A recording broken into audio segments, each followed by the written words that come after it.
本当？見えないでしょ？どこにいるのかな？見えないよ。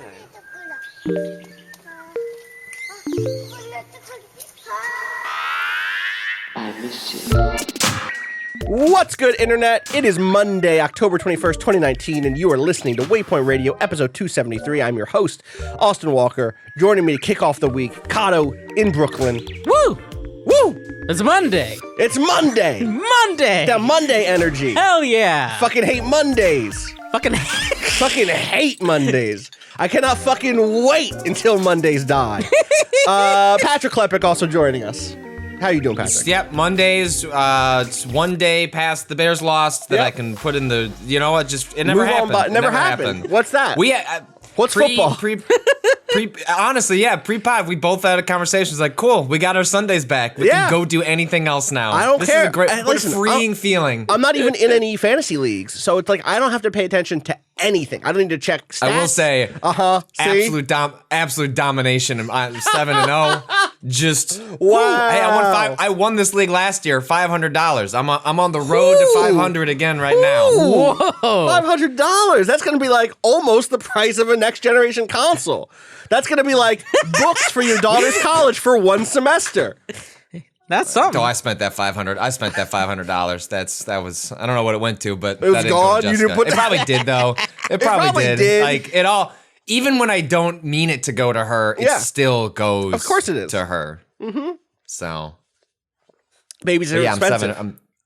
Although the problem is, I'm 7-0 in my fantasy, but last year I did a very Nick Foles sort of thing. I snuck into the playoffs and in the first round knocked off the undefeated person who was in our ranks. He had a historically good team and then just had a historically bad performance from his play. It happens. Sudden death playoffs. This is what happens. You know what I mean? Like, you get one loss. Wow. I snuck in, made it all the way to the end, and it was actually like a classic way to win in which all the players were done on the other person's team in the championship.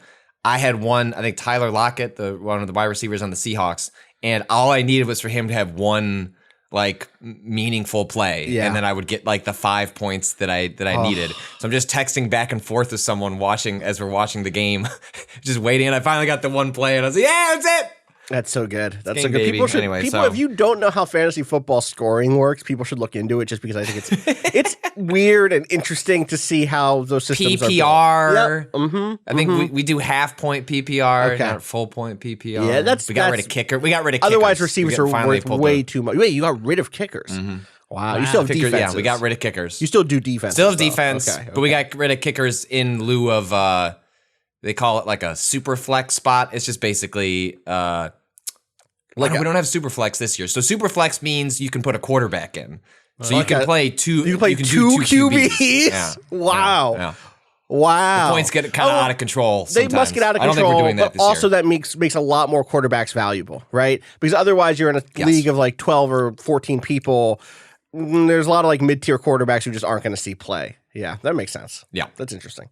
Anyway, I haven't played fantasy football in a few years, but it is more than a few years, probably like 6 years, but I was really into it when I was playing it. Played fantasy Dota once. Yeah? How'd that go? Bad.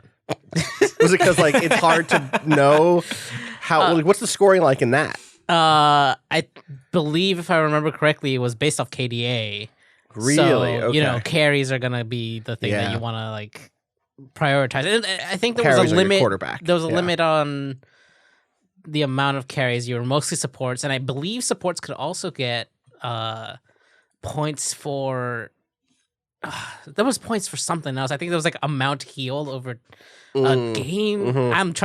It was a while ago. It was like the 3rd international, and we're on like the 10th or whatever. I don't know. I lost count of which one. It's been a while. What was always interesting to me when playing fantasy sports was like there are athletes who are really good and who are great fantasy like team members, but who will never get like the championship under their belt, right? Like they just don't have. They're not on the right team. They don't have the right other people around them. They're the one shining star on a team, and I always felt like when I was doing that, like I was giving them the wins. The rest of their team wasn't earning. Like I was really the team that they belonged on. You know what I mean? Anyway, anything else go on this week? We're still kind of in the embargo zone as far as I can tell. Still in the embargo zone. The Friday will be more interesting from that regard. From the game's there was like perspective. a small update on the Blizzard stuff. Not much happened? has I changed, but there may have was missed this. the letter that group letter from Congress from Marco Rubio and AOC. Yeah. Yeah. Look, strange bedfellows, I guess. Yeah, AOC, Rubio, Yeah. Wyden, Gallagher, and Malinowski. I believe I'm getting that right. Yeah, they wrote a letter that was sort of like already behind the times because it was written as though there hadn't been. It said, "Hey, you shouldn't have suspended Blitzchung for a year," and it's like, well, they'd already changed it to 6 months. But whatever, Congress works slow, and the problem with that it's a fancy looking letter. The problem is it comes with no threats of action, no. If you don't do this, we're at least gonna drag your ass in front of a congressional, testimony, and we'll, do something in public that might put some sort of pressure to explain what's going on or the decisions that informed it. So it's a letter that's gonna get upvoted on Reddit a lot, but I don't know that it's actually going to absent. It's like, hey, unless something changes, we're gonna subpoena you or whatever. I don't think it was neat, but I don't know what it means other than just China was in the news, and so they felt the need to send a letter. It's very curious about BlizzCon. Very much wish AOC was maybe pumping the brakes on signing on with shit around Rubio, especially shit that is Anyway. She seems like she picks her battles on when to play the game. Yeah, that's fair. And seems to be pretty I think there's reason to raise your eyebrow, but I have been consistently impressed with how she picks her battles over time. My actual eyebrow raise was actually about language inside of that piece or inside of that letter. Sure, about American values or whatever the fuck, and it's like, come on. Yeah, you and I both know that is if you want to. So what we went over a couple weeks ago, which was if you want to criticize this action, absolutely criticize it, but doing it as the bludgeoning tool of American culture on behalf of American culture is using it to as a foreign policy chess piece is what feels gross. Yeah, exactly. Anyway. What else? Anything else happen in over the weekend? Did you see this weird Tokyo Mirage Sessions thing? Have you seen this thing that happened? No. What happened? So Nintendo had, I believe I'm getting this right. Nintendo offered to give refunds in Japan for Tokyo Mirage Sessions, a Wii U game, an RPG. That's getting a Switch port. Great game, fantastic game. Yeah, I've heard it's really well done. And so the Switch port is based on the Western version of the game. Yes. Oh, no. The Western version of the game made some minor alterations that is in line with what Nintendo has done for the last 5 to 6 years, in which the clothing of certain characters plus ages is I believe. Altered. Plus, small things like Wait, covering up a chest or something like that. Was and this so that infamous tweet this about was bones? not. I don't believe that the vagina bones was this is that vagina not, bones. I'm I pretty think that's sure this that game. was, Is that it? was this Maybe game. it was this game. God. This was this game. Vagina- It was vagina bones. I'm- was, God, yeah. it's gonna Okay. You happen all saved over me again. from the Google search. Yeah, vagina bones. So- was this. So those aesthetic changes were then people going to should be look up Tokyo Mirage Sessions vagina bones. Otherwise, you're gonna think that we just had a complete. If you don't understand what there was a tweet, someone was complaining. Yeah, should we? Let's before I explain the rest. Do you want to? Not only did they remove her cleavage, but they also removed her vagina bones. By which the edit in question here is that you can no longer see. I actually don't know what the medical term is for the indentation of this character's pelvis basically being right on screen. They kind of flattened it all out, and they changed the top she was wearing also. Anyway, I actually don't know a full list of what was changed, but I suspect it's lots of costume stuff, right? Yeah. It is. And again, ages. If you look it up is, the, I if think you actually certain look up the characters are 18 instead of 16, or they're 17 through 19 instead of 16 through 18. So they aged everybody up by a year. Yes. And so those changes were going to be in the Japanese release of Tokyo Mirage because it's based on the most recent version of the game, which is the Western release that came pretty significantly later than the Jap. Like it was, these days we're used to games kind of being simul release or like really close. And I believe the localization of it on the Wii U took a lot longer. So I'm not surprised there was probably like patches or, whatever, like that became like the code base they decided to use for the Switch version.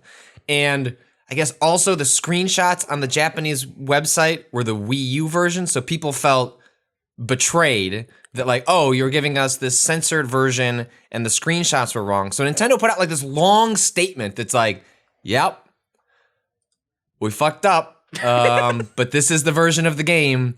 Here's a link to refunds if you would like to get the refunded version. And then I bring this up because then I was just checking Reddit to see if there's any news stories we should talk about, if there's anything I'd missed over the weekend.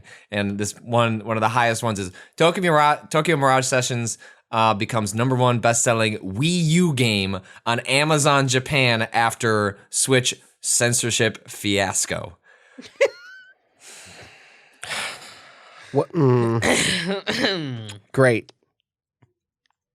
1 second. Yeah.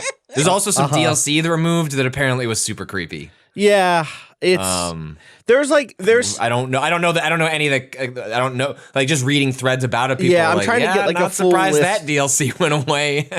Yeah, wow, this is very funny.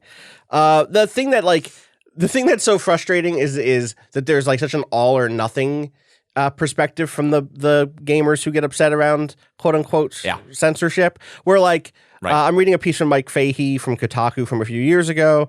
Who notes that like some of the changes are nonsensical. A boss has her breasts obscured in an animated cutscene, but not in the game proper. Mythical creatures are given shorts and tank tops. You know what? If there's like a succubus on screen who has titty out, it's a succubus. You know what?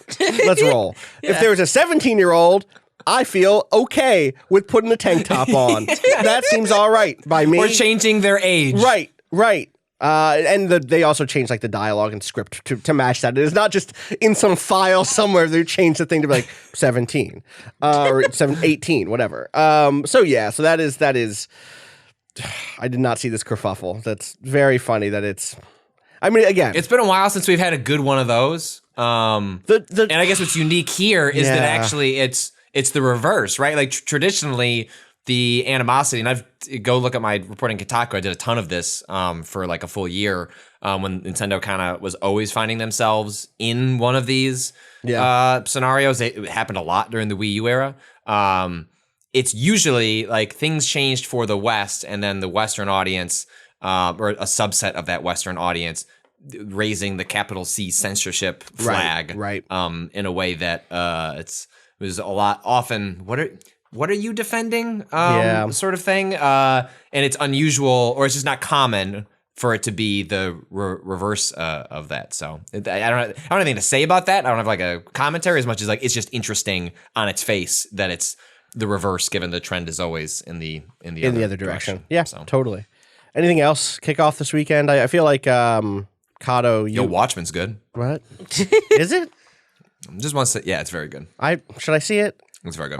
What's your Watchmen history? What's my Watchmen history at this point? Fuck, I haven't read Watchmen in a long time. I think I read it like 2008, something like that. I remember buying a bunch of like deciding to get into graphic novels. Like I always thought comics is just like, oh, it's I just didn't know anything about Spider-Man, like, right? I got you. Yeah, like it's fighting Vulture, just whatever. It's for kids, sort of thing, and.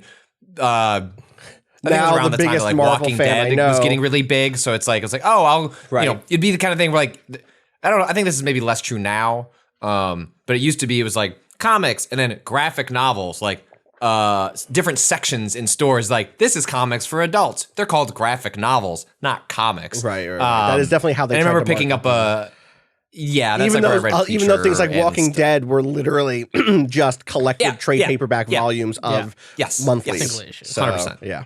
100%. I remember reading Watchmen and being like, oh, that's it. That's cool. Like, I liked it, but it didn't, I came so after, like, its cultural impact. And so anyway, so I don't have a huge, like, reverence other than just a respect for what it is and the impact that it had on a creative and sort of cultural level. But I do love Damon Lindelof, and I'll watch whatever the man makes. He's not perfect, but I think Leftovers is one of the greatest shows ever made, and Lost is my favorite show. And so let's go Watchmen. And I think it's a really powerful first episode. I think you should watch it. I'd be curious what you thought. I will. Yeah, I saw some stuff on Twitter that was like, okay. Yeah. I read Watchmen when I was probably like 13 or something the first time, and then once a year after that until I was 23. You know what I mean? It was like one of those things that was like, I love this thing. This thing is aesthetic defining for me. And then, as I got older, after the movie hit, after you start to see some of like the knock-on effects, not the knock-on effects, but like, okay, I could see when this was deployed, here is how it and a handful of other really important works were deconstructing the superhero. I think a lot about the runs of Miracle Man that both Alan Moore and Neil Gaiman did. Like there's stuff that was happening in that era that was like, aha, superheroes, fuck them. That was really influential for like me as like a young thinker and creator and shit. But now when I think about Watchmen, the stuff that actually sticks with me is more about structure and form. It's less like I give a fuck about Rorschach or Night Owl or Silk Spectre, though I guess I could still pull their names out of my hat like that. Whereas what I did care about, what I do think is still influential to me, is like the ways in which supplemental material filled in the world and the story. Stuff about like, the pirate story that's in there, all of the material that's in the comic, kind of like the back matter of each issue that had like a little bit of world building built into, letters. None of that was in the movie either. Like all that stuff was just strip mined out. Yeah. I mean, and so then at that point, or after the movie, which I like don't like at all, but I also am not. I was never offended by the movie. I was never one of those people that was like clutching my pearls because the movie wasn't what I wanted it to be. Because there wasn't a squid in it. I like the squid more. I like the squid, but I'm not. But I wasn't like, I can't believe they got rid of the squid, and replaced it with something that would make more sense to wide audiences across the world. Like, I fucking get it. You're making a movie for people who didn't read the weird back matter that was building to a squid being revealed at the end. Yeah. Anyway, again, people who don't know, just go on to Google and type in squid bones, and you'll figure it out. So wait, don't type in squid bones. Do they have bones? No. At all? I don't think so. Well, yeah, Nintendo removed them. Nintendo removed all the bones. That's why they can turn into ink. Gotcha. Yeah, not only did they cover up their cleavage, they erased the squid bones. So, but then and they aged them down weirdly. Yeah, weird. They aged them. They're tinier squids. They're little baby squids. Squid kids. That's exactly it. They're squid kids. Oh, it all comes around, baby. It's a good pickup. So they made like a sequel series to Watchmen. So DC ended up bringing the Watchmen into like the larger DC universe sometime in the last like 5 years. And I was like, I didn't read any of that shit. And that is where somehow my cockles got raised. I was like, fuck that. That should be its own separate thing. Don't try to bring that. Superman and Dr. Manhattan shouldn't be in the same. And I know that shit's still happening now. And I'm not gonna, I don't care. I don't care. Like in my heart of hearts, I don't give a fuck. I'm not surprised DC is doing something like that. But that leaves me in a weird place for this show because I'm like not sure what I feel about Watchmen anymore. Yeah. It's not this like sacred calf to me where I'm like, aha, I need to protect this thing I love. But it's also not something where I'm like drawn to everything inside of the like that. Oh wow, they're doing a new Watchmen thing. 10 years ago, I would have been all over this. At this point, I'm curious. I'll give it a watch. But there's also like a million other things I still have to watch, so it's hard to like. Yeah. Does that mean it does seem like a show that? Oh, go ahead, Cado. No, I was just gonna ask. Does that mean that this show may or may not have any sort of connection to the other TV stuff that's going on. I bet it doesn't. I don't think it has like any to the No. CW, Yeah. WB or like DC stuff. DC stuff. I don't think. No, it does this is at all. completely Yeah, yeah, yeah. separate. It's Separate. its own. Yeah. It's its own thing. Uh-huh. Yeah. It doesn't. It does not appear to be overly concerned with. Whereas like the Watchmen movie, like one of its like great sins was like we are going to literally translate Yeah. what was on that page without I mean, understanding this is like a what it is. sequel, right? It is, yeah. It's set after many decades Yeah, after it's the set events now. of the Yeah. Right? Okay. And the stuff in Watchmen still happened when it happened in Watchmen? yes, Okay, cool. yes, Cool, yeah. cool. Not the movie. It takes the comic. So Yeah. there's a squid moment in the pilot. Yeah. Yeah, boy. My biggest squid moment. I could have That's kept the going. noise the Yeah, squids this is make fucking as they good. fell from the sky. Hell yeah. Hell yeah. Oh my All God, that's great. Anyway. But it is like, yeah, without getting too, I don't want to like spoil too much, but like, yeah, it is in a world where like they comment on like what it's like to be under constant squid threat Good. in a way that is, the moment is, it's very fun. Like it's a very I will funny moment. at least watch this one episode. I think Yeah. I owe it to Yeah. you and myself and the world. Regina King is Right. That is the other thing. tremendous. Yeah, and she's the lead, and- right? Yeah, the show is centered on her, and her character is like just Yeah. like She deserves a vehicle. She has deserved a vehicle for a long time. Not that she hasn't done other great work, but I mean, like, she deserves a thing that will break her out with an audience that did not follow her previous work. Yes. Do you know what I mean? yeah So awesome, cool. I've been playing. What's that game called? Final Fantasy XIV. Yeah. Oh right, Final Fantasy Interesting. XIV. Final Fantasy. I think I'm. Final Okay, Fantasy. so one, I am not. I'm back in some bullshit. So like, I'm not. I don't think that there is a clean moment where it's like, and then the game gets good, and from there forward, it's good.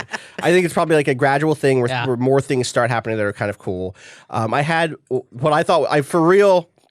20 hours in or something, maybe 18 hours in, had what I think was like the first good quest. Maybe it was more than that. It was like 30 hours in. I don't know. Which was not even that good. Like it was the first time that they made use of mechanics in interesting ways in 30 hours, where you get sent. So let me just set this up a little bit. The how Final Fantasy works. There's some mythology shit. You got to kill some monsters. And also there's like people are afraid of monsters, and then also there's factions, etc. And so there are these things called the primals. And one of them, they are, I set this up previously, they're like the summons that They're Ifrit, they're Shiva, they're Titan. I was going after Titan. Titan was being awoken.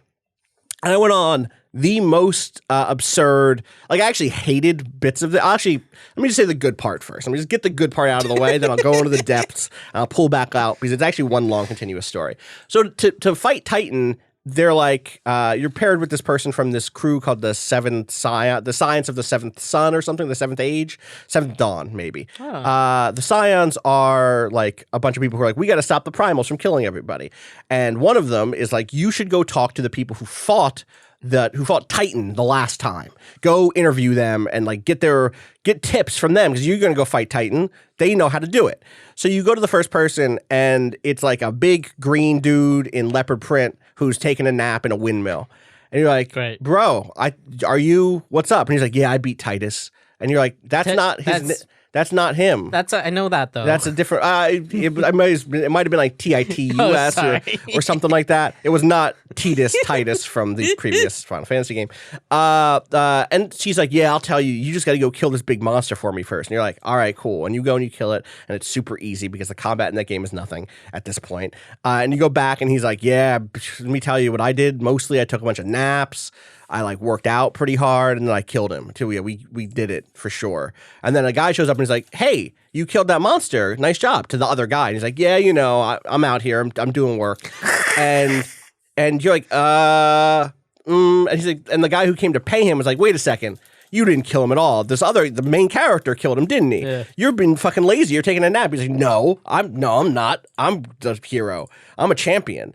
And he's like, "I'll prove it to you." And he's like, "All right, if you prove it to me, I'll pay you the money that I'm supposed to pay you." You go outside, And he has set up a giant boulder and then a little rock.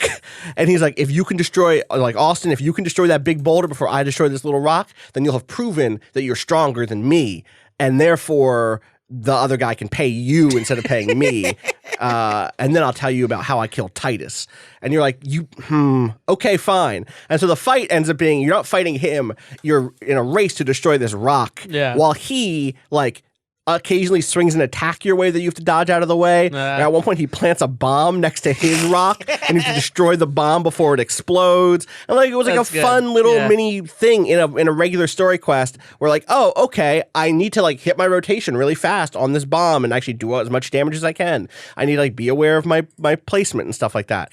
And it was like the first time I had fun doing the combat of this game. I've done so many dungeons. None of them have had interesting gimmicks. None of them have had interesting fights yet. Like it's been such a slog. So and then after that it became such a slog again. Like the rest of that quest line of going around and talking to these people is such a slog. And I'm gonna spoil it, but this is like hour 30 of a 300-hour game or whatever, and it gets to somewhere interesting. So I'd rather like put it out there than not. So you go around to talk to all these people. All of them send you on like 7 fetch quests. You go to someone and they're like, I'm like, how did you fight Titan? And they're like, oh, by the way, that guy didn't fucking fight Titan. That guy was a fucking liar, obviously. Yeah. But he does direct you to someone who did. And that guy directs you to like 5 other people who did. His crew called the Company of Heroes, which is an RTS game that I like a lot. And I was like, you're just going to use that? And they were like, yeah, absolutely. So you get sent to go talk to all of them, and each of them has like a food item that they give you, like some rare wine or like meat or whatever. And to get that meat or whatever, you need to, like, that's how the guy sends you on the mission. He's like, before I tell you, we should have a good meal. Go around to these people I know and get the food from them. Yeah. And honestly, actually, they're all the former Company of Heroes members who blah, blah, blah. So you have to like go earn their trust. And it's a bunch of just like bullshit. It's a bunch of just like go kill 7 mantises, go kill 3 wolves, and bring me their, I can hear the buzzing of the bees. Oh no, go kill the bees. It sucks. It sucks. And then you go back and you have, and at this point, I'm like half paying attention, not to the story, but to like, it feels like I'm doing chores. Like it feels like I've said this before about this game, but this specifically is like, I cannot believe this shit. You go back, you have a feast. The guy's like, aha, I've been testing you all the time. And I personally am like, yeah, motherfucker, I played a video game before. I get it. You have the feast. They tell you like you're ready to go fight Titan. You're an honorary member of the Company of Heroes. They start calling you like the Titan Slayer or some bullshit. You know, like I haven't fought Titan yet. Chill. Maybe he's gonna kick my ass. Yeah. But he doesn't. And so I whipped Titan's ass. Like that's a 30-second fight. Damn. It's like a trial, which is like, what if there was a dungeon, like an instance that was just a boss? That's all it is. You go in, you fight the boss. That's it. My understanding is there's harder versions that you'll get as you level up that you can play a harder Titan fight, and that is supposed to be more interesting. But this first one, not so much. Good music, but not good. Not good fight. So afterwards, I'm like, you know what? I'm going to take a break from the main story quest. I've been meaning to try out a different class. This whole time I've been a bard, right? Yeah. Being a bard is basically having these 2 like damage over time things up, like a poison thing and a wind thing. You're just doing those damage over times, and you're playing music to capitalize off of those damage over times hitting, basically. So every time you do poison damage, there's a chance your song does something cool. It has been pretty boring. Like you're juggling some stuff, and I like juggling in games in that way. Yeah. But it's not. It was never enough to make me engage, like super engaged. I'm like level 37 now as a bard.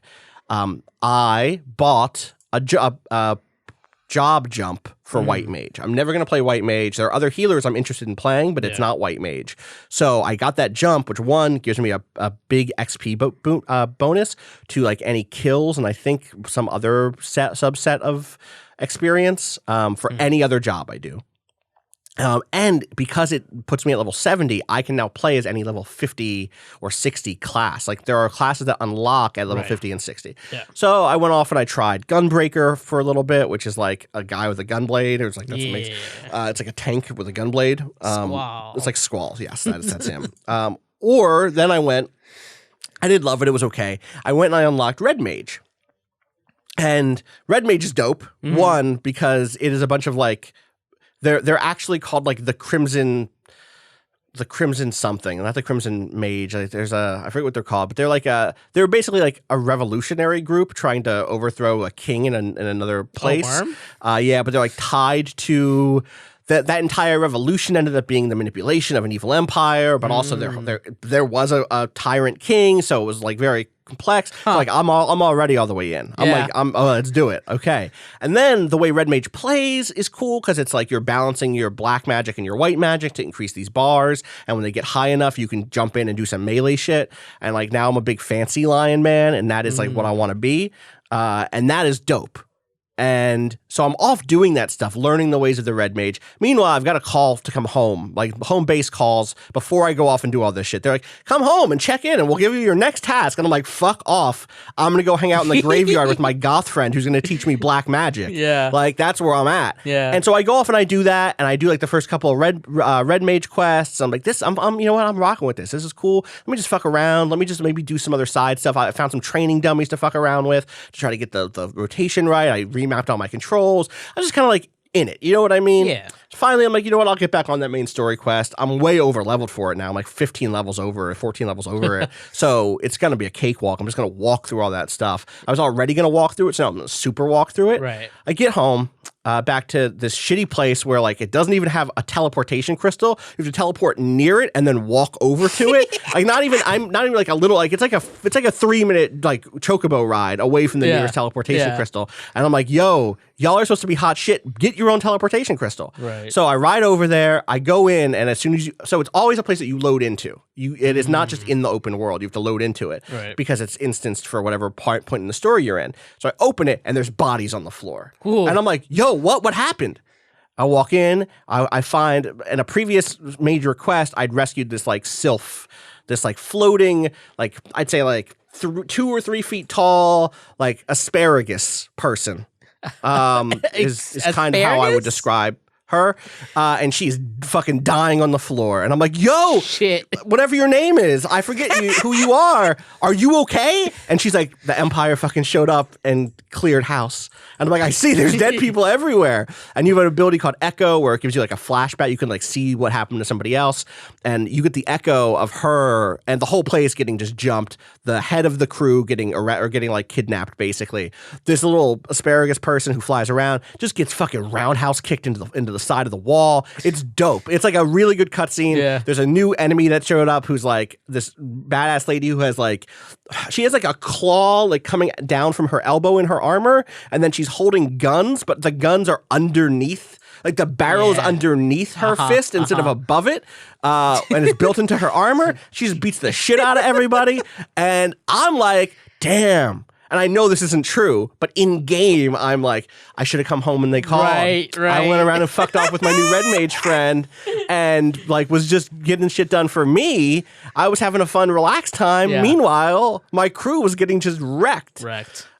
Anyway, that stuff was cool. And then instantly they put me in some dumb shit. Apologies for using the word dumb, with Alpha No again. And they sent me to a place where it was like, they sent me back to the graveyard. Oh my God. So you have to clean up this place with all the dead bodies. They're just like a bunch of dead bodies. You got to put them on the back of a cart, and they go into your backpack. Like they go into your inventory. You can fit 4 of them into your inventory at once. What? Which is already a reach. I don't think I've had an inventory in my life big enough to fit 1 dead person. And then in the inventory, they have a description which is, how are you able to fit this stiff scion of the 7th Dawn corpse in your bag is a mystery best left unsolved. Great. Anyway, you end up taking them back to that. You end up going back to the graveyard that I was hanging out at. And I was like, damn, fuck, it's how it is sometimes. Anyway, I'm working with Alf again, and there's a whole thing. It's like, who could this weird monk be? Motherfucker, he has goggles on. He has steampunk goggles on under his hood. There, you can see them. That's gonna be Sid. I know what Sid looks like in Final Fantasy games. It's the dude who secretly is under. Anyway, it's Sid. It was Sid. It was Sid. And now I'm like off in some other kingdom doing some bullshit. I'm like way back down again because the story has been trash. Yeah. But like there was this one shining moment of like everything kind of coalesced perfectly. And it is the thing that has been paying off that is I'm not saying I've had a good time with any of that shit, but I now sort of get why. Part of the reason that you end up feeling those moments really high is because it feels like you've been doing chores for 5 hours. Right. And it's like, okay, well, when I was looking for Nero Tolskel, the guy who's like fake Char, I spent like 2 nights looking for him in the fucking desert. I didn't find him anywhere. And now when I think about that part of my character's like career, I'm frustrated by it. And when I'm going to find that guy, I'm going to punch him in his face. And there is a degree to which that's working for me in the meta now, even though in the particular, it's like moment to moment, I'm still, it is a slog. Red Mage is a lot of fun. I'm enjoying Red Mage. Which is just like has a cool mechanic. You started playing too, Cado. I used a boost. I'm level 70 and I started right. What are you playing as? Shadowbringers. Machinist. So it's guns. It feels kind of like how you described Archer though. So I think it's probably just like a super leveled up thing because it's like what's it do? What's strong shot. I mean that's also strong shot into combo with a second shot. We are describing MMOs. That's it's true. Your ranged but DPS. Yeah, is what you are. It's a ranged DPS. You have guns. Part of the weird thing was that the training stuff that they let you do. Yeah. So wait, what's it do? What happens when you? So when you like boost, yeah, the first screen is like, hey, we see you used a boost. Go to the Smith, and there's like all of your basic training that you need to know about how to play the game.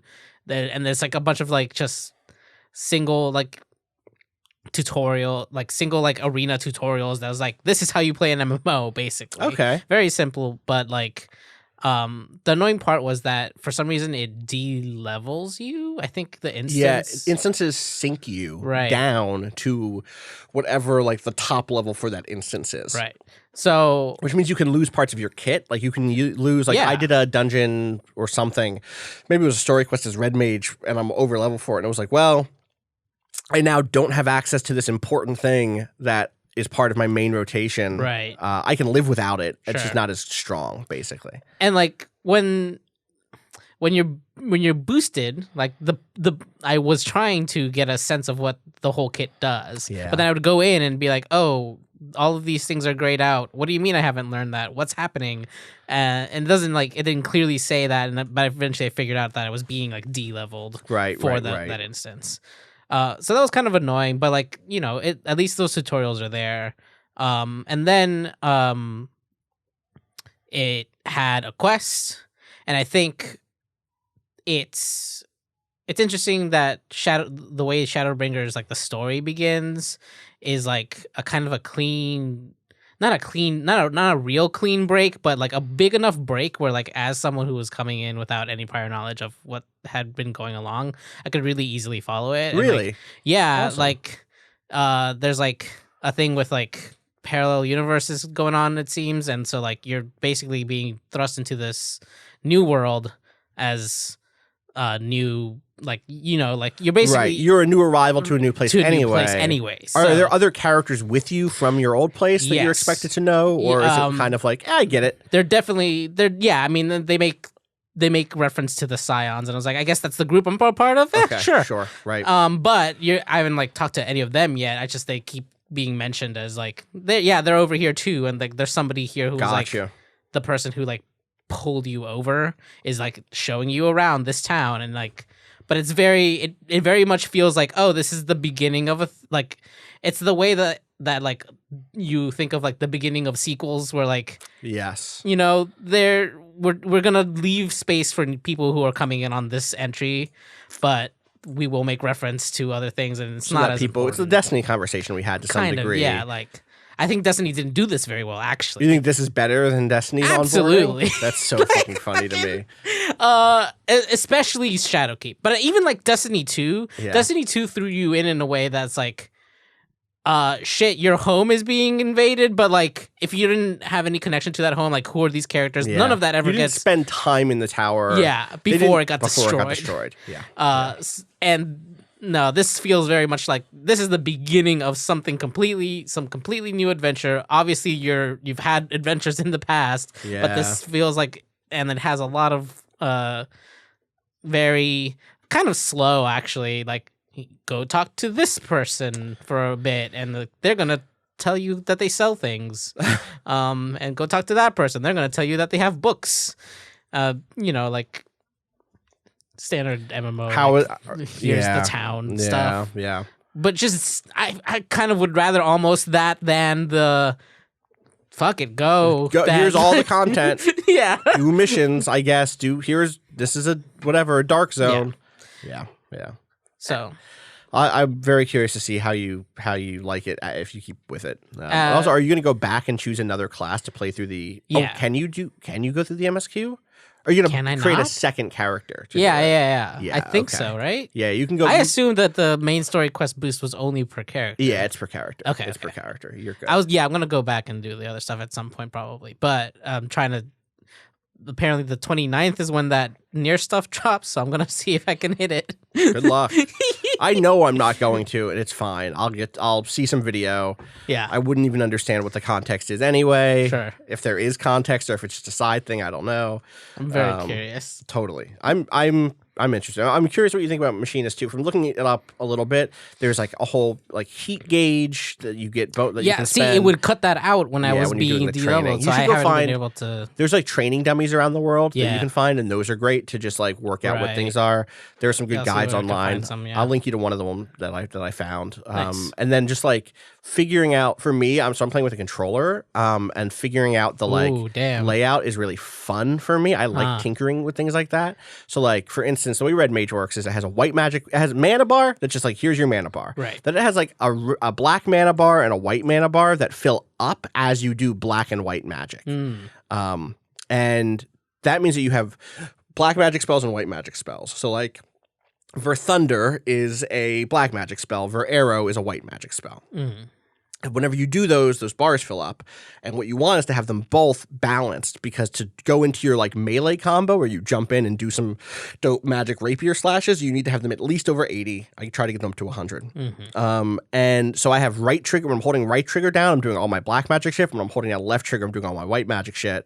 When I hold both down, I do my melee stuff. And it's actually was really fun to figure out a way to do that nicely. Yeah. And I'm like at the point now where I'm like changing the HUD, where I'm like making like certain things on different classes, different scales on the screen, so that I can better see, and like moving stuff around so I can better see like when something procs or when there's like an enhancement on screen, etc.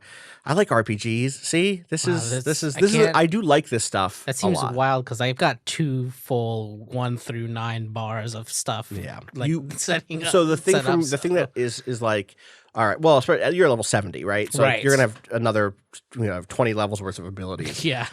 For me, from like looking at the stuff, it's like, okay, some of this stuff is stuff I'm never gonna use. I can move it off my main shit.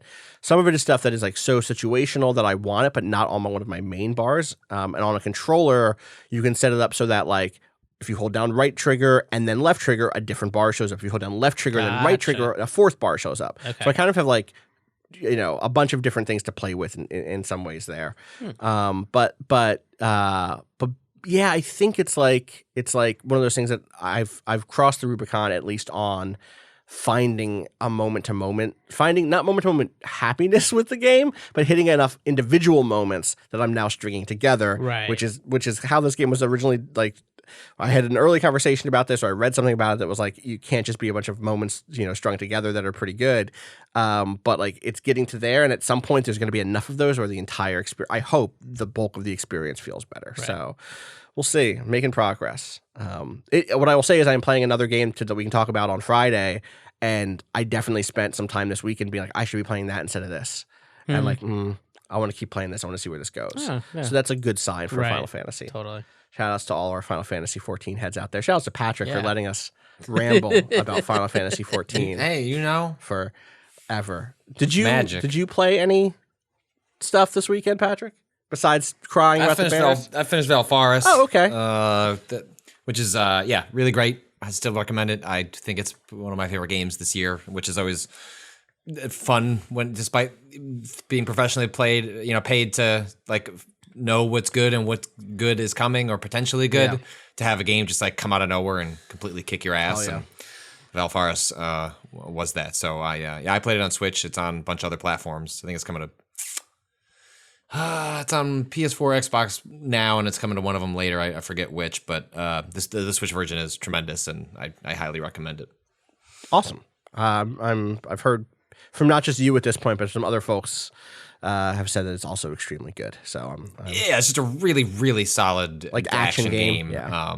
Yeah, and it like ramps up the difficulty at just the right moments. Like I know we compare everything to Souls, but I got increasingly have become increasingly annoyed with From Software's reliance on multi-phase boss battles, in which it's less a surprise or a wrinkle as much as it's no matter who you fight, it's gonna be a couple of phases. Right. And I just got tired of the that being like standard, like, oh, that's just how we do boss battles instead of I mean, it's part of the reason in Sekiro, the one time where they do a complete fake out on you, that's great. I think that's like that's when a multi-phase battle is used like really effectively. Anyway, all to say, in Valfaris, it's most of the fights are just you fight the boss, it's over, and then it saves for like the final encounter.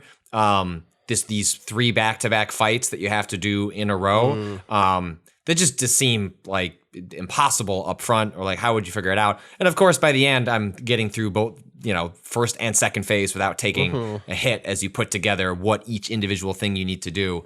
But it was one of those moments where it's like, I'm not anti multi-phase boss battles. I just wish they were deployed more effectively. And in that game in particular, it was really fun to get to the end, and then it's like, all right, did the first one, cool, second one, got the second one. There's a fucking third one, and you go from being like mad at the audacity of it to it being like so satisfying when I managed to put it down. And the ending is just like, yo, let's go do a sequel. And I'm like, please go do a sequel. So I hope this game does well enough to let them do that. Hell yeah. Nice. Let's take a quick break, and then when we come back, we can hit this question bucket, which is still overflowing with questions.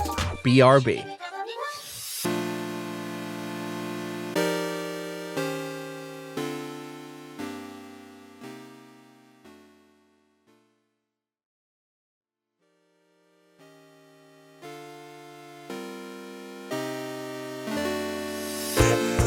gaming@vice.com is the email address. Gaming advice, our new title, we've got it. If you go, could you imagine? I could.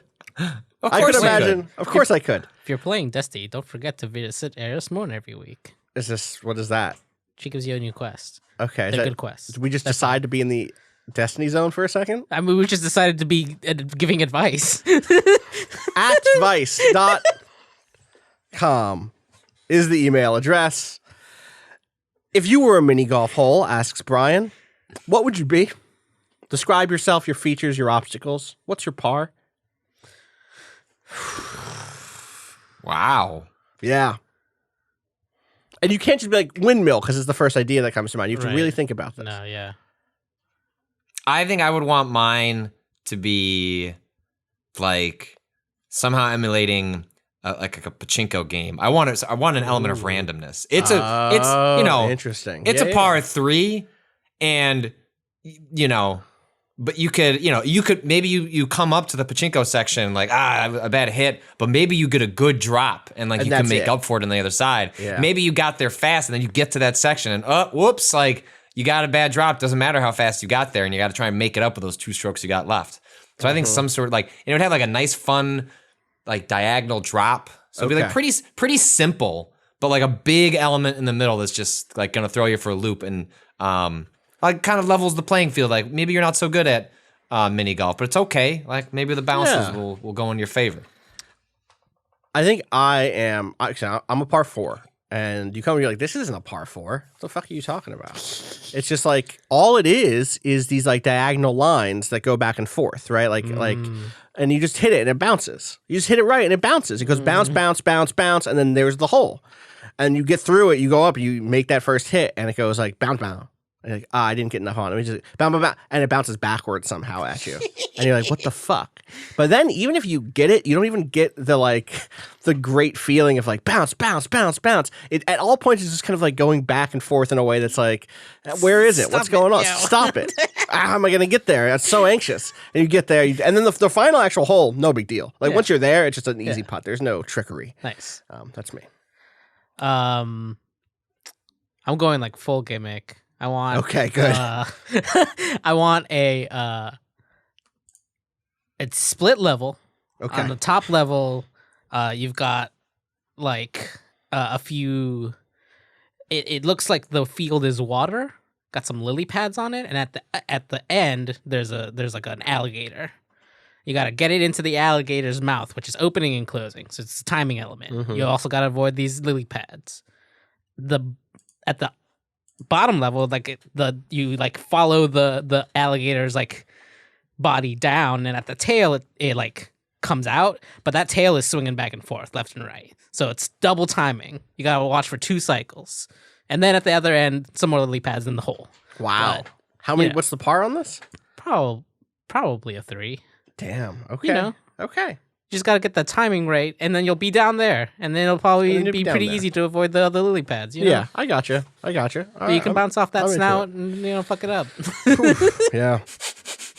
All right, good answers. This one comes in from Cameron, who writes, "Hey, Waypoint crew. I'm just listening to y'all talk about the PS5 and its new features, specifically the supposed ability to install just the single player or just the multiplayer. And my question is, do you really think this will come to fruition? Don't get me wrong, it sounds great, but I have a hard time believing that big publishers would allow someone to potentially skip out on their monetization plans. Can you really see someone like Activision giving people the ability to opt out of Call of Duty multiplayer and the microtransactions that come along with it?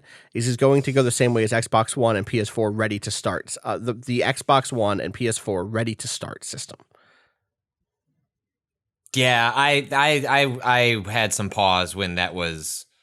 Like, I can understand the technical, attraction of like a hypothetical. Yeah. Yes. And, like, if in real world, will it more just be there are better ways for, I mean, basically, part of what he's saying, like, part of that is, like, hard drives are going to fill up really, really quick no matter what they stuff in these boxes, right? Like, even if they come with, like, a terabyte, like that'll go fast when you have games that are filling up 150 200 gigs of space. So it's like no matter what you do, so it's like whatever they can do to streamline that and like bring that down so you don't have to immediately go buy an external drive is nice, but I feel like it'll be weighted in that direction. I don't know if it'll come out as cleanly as like single player, multiplayer, install, don't install. Or at the very least, maybe that's something that like first party supports, but you don't necessarily see.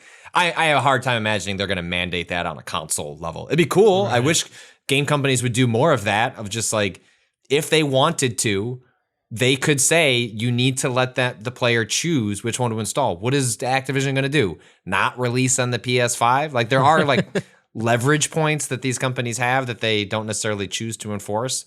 I think if you could choose, that would be a net positive for players. But I feel like that's a one that's quietly gonna like go away or be like, oh yeah, it's supported. Publishers have the option. When DLC expansions come out, maybe you can like I don't know. I was trying to think of like standalone stuff that would maybe run by itself, but even that doesn't seem likely. I don't know. There's one way for this to happen, which is Sony could mandate it if they wanted to. They could say if you have a multiplayer component, it has to be able to be broken out as its own executable.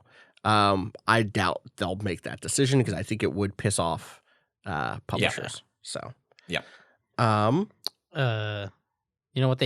What they do need to add or make sure is in there, I feel like, is an option for 4K textures to be turned off. Yeah. Because you're not on a 4K TV, right? I got 1080p. I don't need that. That's the thing. Is like so many of those gigs are just the ultra high res textures. Yeah, taking that's up an space. interesting. Yeah, they should. In general, I wish more games had like visual like fidelity options more akin to a PC. So, I mean, like you get things like like on the PS4 Pro, you'll get like these performance modes and stuff like that where but you're not where you can like choose resolution or frame rate. I just wish in general more games just like hide it under 3 menus if you're like scared shitless that like players are gonna do something that like wrecks the experience. But for people that know what they're doing, like for example, I saw someone used a modded Switch to fuck around with Witcher 3, and on one level they were able to overclock it and get that Switch port to run at 60 frames a second.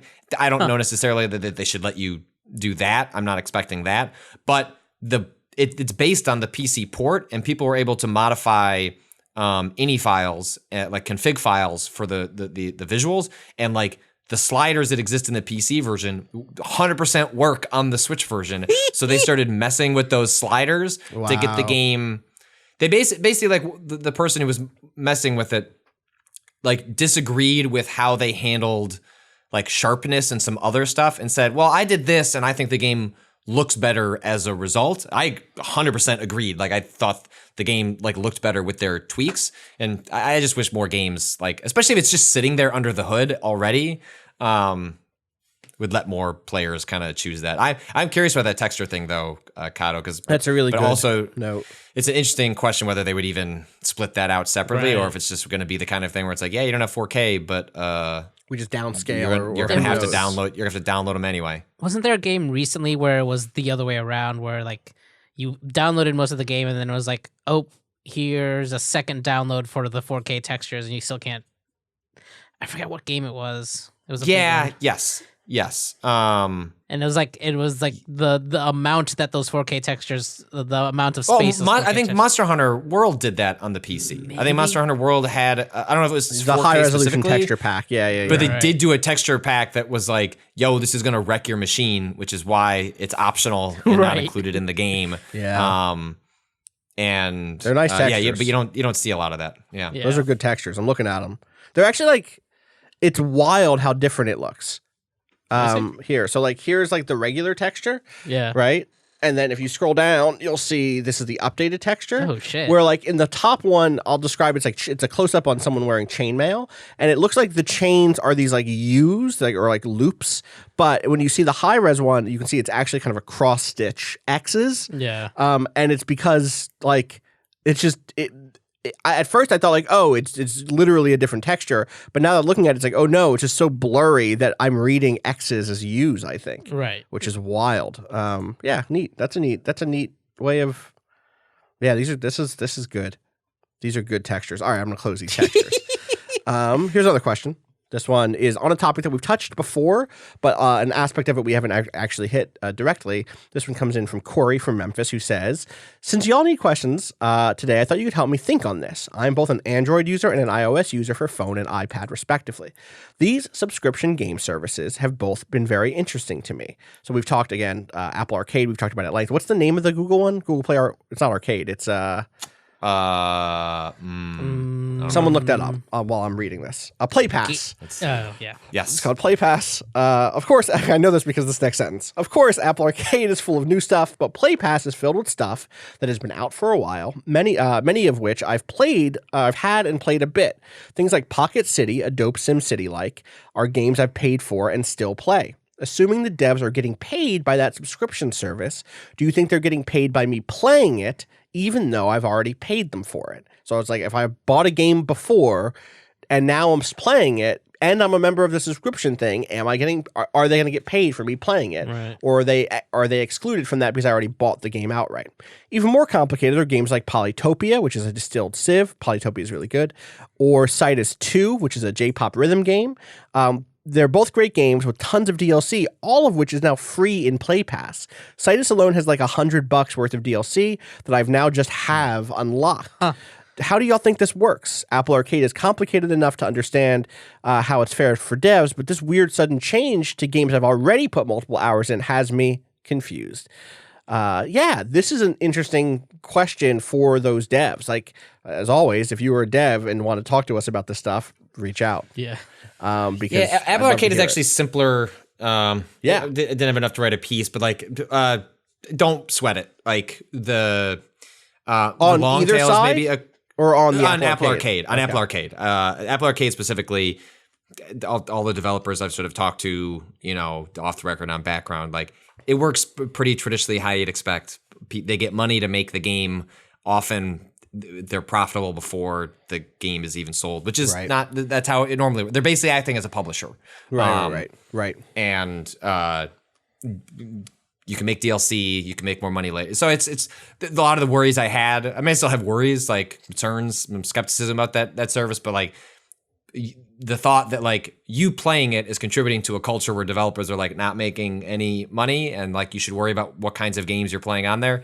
Less so, or at least a lot of my concerns have been kind of put aside after talking to enough people about it.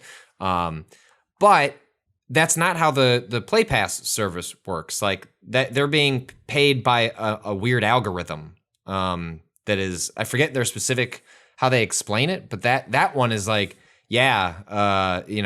minutes played, engagement, like.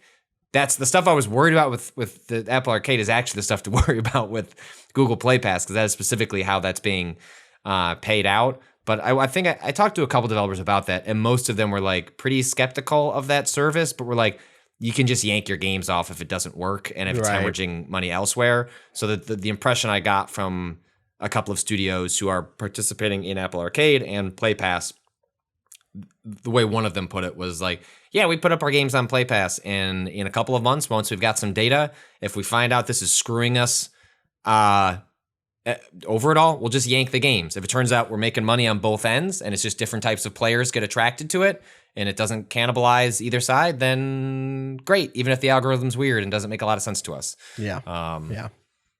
Okay. Is kind of where it fell. That's folks I talked to. Definitely better than feeling like they're stuck there, at least. I mean, whether there aren't like long contract terms or anything like that. I don't think so. I mean, again, each developer is different, and I can't speak to all of them, but like the one I had spoke to was just like, we checked some boxes. Now our games are there. So weird. I mean, I wonder if there's a degree to which it's just like, here are people who would not even see this shit to begin with, probably. Right. I don't know. It's interesting. I got a good follow-up. If you're one of those, but if you're that one person who realizes you can kind of game the system by being in one service or the other, don't feel too bad about it. Like the developers seem to be going into this with eyes wide open, and no one is if you get some cheap DLC for a month, like don't worry about it too much. You think that in general, at least, the people who are making these decisions have enough information on their side to make the decision, like, with clarity. Yeah, there's nothing indicating to me that like games are being put in this service at the absence of being somewhere where they it's not like Google saying like, hey, you got to be here, can't make your money there. Right. Whereas like there is a weird thing that's coming up. Someone at Kotaku wrote an article about this. I apologize for not being able to pull up the author's name, but basically they said, I want to buy Grindstone, which is basically they sign up for Apple Arcade, fell in love with Grindstone, which I'm with them on. I adore that game. I'm 75 levels in. There's like 150. It's just there's so much to do in this game. It's a very, very solid matching puzzle game. But now they're paying $5 a month to rent access to one game. Right. When they're like, I'd rather just pay $20 outright and cancel Apple Arcade. So that's like a weird, and I wonder how common that will be going forward. Where is it possible that like a game that you might pluck at for a year suddenly becomes more expensive because you are stuck paying for a $5 a month service, as opposed to just like, I'd like to take this out of here and enjoy it without the service. I don't know. It's an interesting conundrum, because I'm playing a couple of Apple Arcade games, but I am more or less the same person as this Kotaku writer. It's like I'm mostly just playing Grindstone. My month just came up, so it's like, cool, all right. I guess I just only paid $5 for the first time because it was a free first month. This is Ian Walker. Shout outs to Ian Walker. Wrote, I wish I could just buy my favorite Apple Arcade game, which Ian, if you're listening, this is a great like blog. What a good, the editor. They won't let you do it. They're not going to let you buy it. I'm just saying, as the editor in me is like, oh, what a great headline to see come across. It's a good angle. I was mad when I saw it. I was like, swish. Here's a great question. It's one I hadn't thought about before, but I think will relate to a lot of us. Tim H. with an important question. Do you think that the Kool-Aid Man's glass is his skin or his clothes? Thanks. Skin. His glasses? No, his glass. The glass. Oh. Glass. Oh, That's- yeah, that's skin. That's skin. You don't think that's so you think he's naked? Yeah, dude's naked. Oh wait. Oh no, he has on clothes. Yeah, doesn't he wear clothes over to the glass? Well, depends. Hold on. I'm gonna send you an image right now. Absolutely depends. Oh no. Hey, what's up with his legs? Check up the podcast channel. I actually don't. Ah, What is it? why is this? Why is this Kool-Aid man trying to sell me something? I mean, isn't he always trying to sell you something? Oh wow, Well. yeah. I thought he was my friend, but it turns out Damn, he's a brand. capitalism. Yeah. I'm watching an old Kool-Aid. Oh my god. No. Okay, I see what you mean. What? Okay, but here's a question. Here's a question. An important one. What is up with the Kool-Aid Check. man's? Ah. Yeah, that's not That's a Kool-Aid. Kool-Aid man that says I'm actually filled with blood. And he's shaking. He is shaken. Is he holding a glass of himself then? Uh-huh. Is the Kool-Aid man? I mean, yes, it's Well, no, he's filled with blood. That's is filled it with Kool-Aid. his blood I or see, someone I else? see. I'm choosing to believe it's others' blood. Wait, is his blood just Kool-Aid though? Oh. I don't Yeah, know. fueled by the blood of others. He's made manifestly sentient by the capturing the blood of others. How is it that the glass in his arms and legs can move like whoa, without breaking, but the rest of his body is just like bop? Yeah, bop. I don't know. I'm actually Do my those- question's really on these ice. Who makes I was these just ice gonna cubes? say that. How Do do they they melt? stay forever? They don't seem to melt. They Maybe- never change in okay. size. Maybe that's his brain. Maybe that's like the actual no, that's the gray Kool-Aid matter. man. That's the gray matter. Yeah. Ugh. Uh-huh. Oh, he's spilling. why I'm does it watching look- commercials with him. It's scary to me. All right, I'm going to move on. What did you? That's fine. Through It's my fine. phone. Patrick just cursed. What did you, huh. He's very happy looking. Look at his face. He's damn it. there's a- Kool-Aid man decided to get swole. So bad. This is this is a Kool-Aid man with a 6-pack, a leopard print thong, and a big soul like a goatee soul patch situation and a big grin. Very just friendly looking. Looks like a Pendleton Ward Yeah. drew hot happy Kool-Aid man.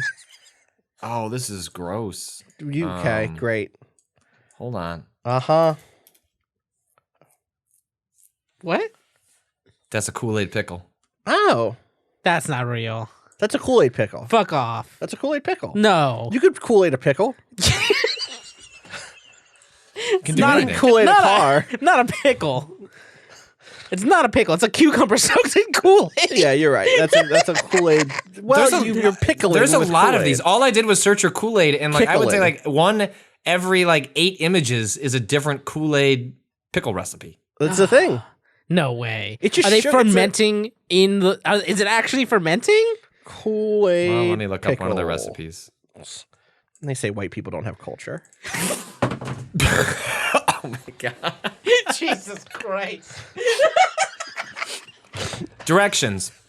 1. Open pickles and pour pickle juice into medium bowl. No. 2. Whisk in sugar and Kool-Aid until dissolved. No. What's wrong? No. Pour juice in the jar, covering pickles until jar is full. Discard extra pickle juice. 4. No. Screw on lid and place in fridge for 1 week. Shake jar every day. It's already picked. What? Yeah, are so you- this is a bit that you're held up on the fact that these are pickled cucumbers that are then being double pickled. They're being kickled in the Kool-Aid. So yeah, so that's your beef. If these were just cucumbers, you'd be fine with it. Yeah, you fucking pickle it. I mean, Without kickle, thank you. I will never. You'll never say kickle. God, I would try this. I'm so curious what it does. It makes it taste like sugar water. The same thing Kool-Aid does to everything, right? I'm gonna bring this to the but next if you have barbecue. pickles- Like, yeah, I brought something. But there might be a brought- yeah. good sweet I sour. could see. I mean, there's snap. sweet. There's sweet pickles. I'm not a super big fan of sweet pickles, but I'll fuck with a sweet pickle. like, is that all it's doing? Is it just infusing it basically with water. sugar? Yes, that's what Well, Kool-Aid but like is. pickling, depending on the type of the bacteria, right, you're actually changing sugar into You're right. alcohol. Right. So So you gonna get fucked up on these pickles. fucked up on some On Kool-Aid these damn pickles. Kickles. You know it. Damn. Come through the cookout, got them Kickles. All right, Yo, Brenda, can we make I these see some you. alcoholic? That's what we're Kickles, saying. too? Yeah, I'm ready. I'm ready. I'm Pour ready the- to get I think fucked up on these- you let that sit for a week. Yeah. You pour in half a bottle of vodka. Let's Done. go. Let's go. Let's go.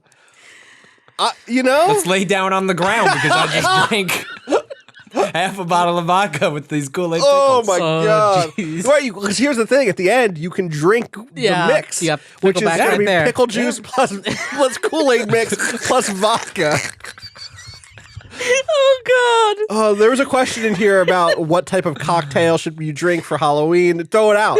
Drink That. this. Drink this. It's not very Halloween themed. Well, it's candy colored. Yeah. So You can make it spooky by just calling it the Kool-Aid Man's Blood. Kool-Aid There Man's you go. blood. Yeah. Trick or treat. Who knows? I don't know which it is. Why choose? Why have them both? That's the actual name of the meme of the woman who goes from like I hate this to maybe Yeah. is trick or treat. This is the kombucha. That's what it is. kombucha, She's yeah. actually not drinking kombucha. She's drinking Kickle juice, and she's like, trick or treat. All right. Oh my god. I should get another. What time? How long have we been going, Cado? It's only an hour and 14. Okay, let's do time. a couple. But, but like it's okay if we do a shorter. I know. Let's do podcast. one more. Let me do one more. Let me find one more, and then we can be done. I can go do other stuff. We can do today. that. Then we can drag Michael Pachter for. Okay. Well, yeah. You know what? Let's pause and do that. Can You want to do that now? Yeah. Let's do that now because I almost stopped. When I saw that hit, I almost stopped.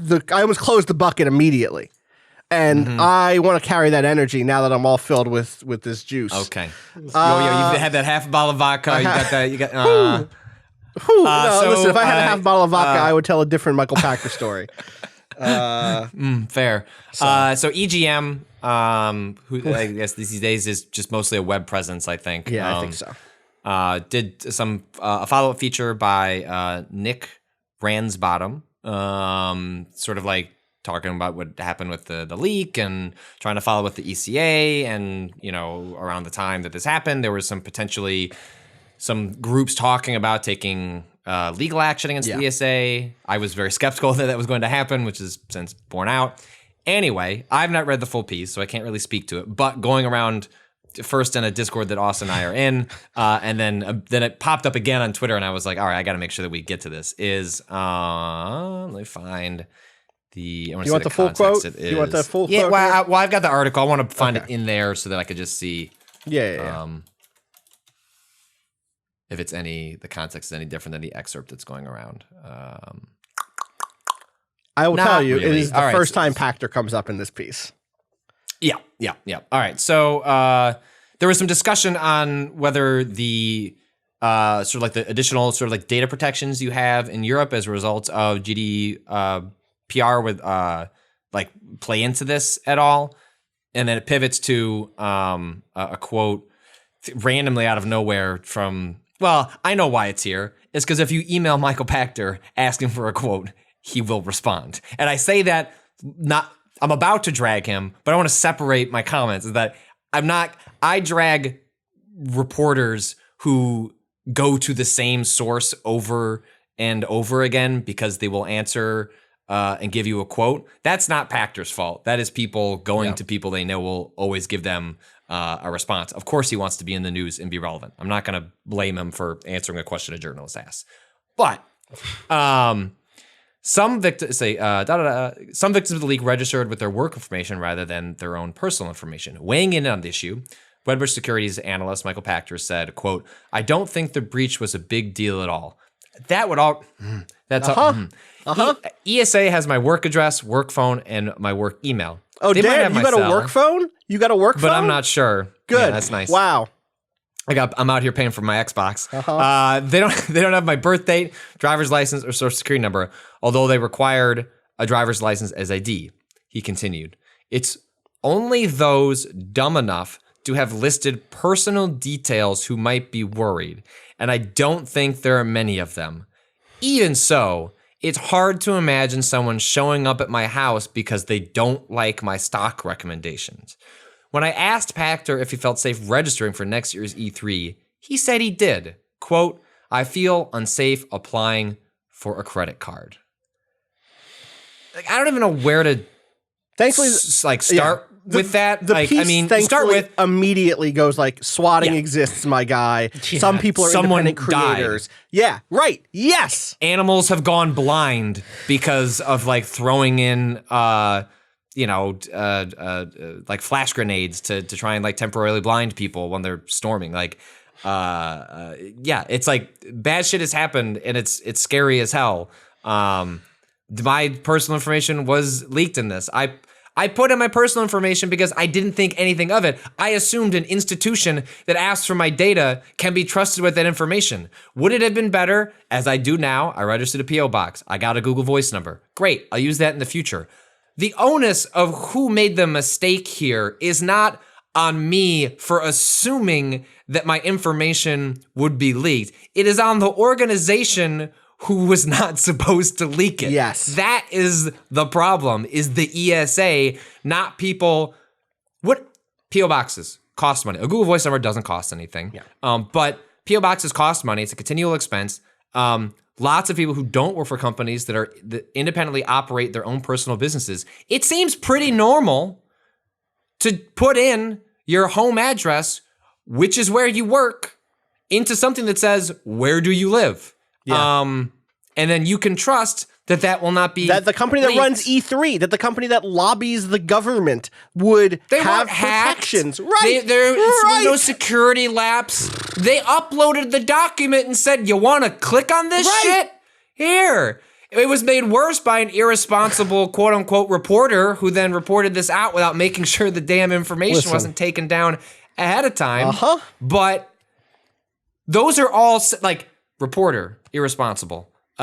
Not having a P.O. box instead of a personal address, like, yeah, maybe not best security practices. The ESA is the one who fucked up. It's fucked. It's fucked. The only conversation I've ever been near with Pachter in it was him deciding which of two boats to buy. So maybe he lives a different type of life than us. Yeah. And maybe he should think about that. So I don't know. It is fucked up to not have any empathy in the situation towards. When also, like, as an analyst, please understand that maybe the business isn't just a bunch of like moneyed journalists in big corporate offices in 2019. That's not what the field looks like anymore. Like we went over this when this leaked. It's freelancers, it's people who are doing stuff as creators on YouTube and on Twitch.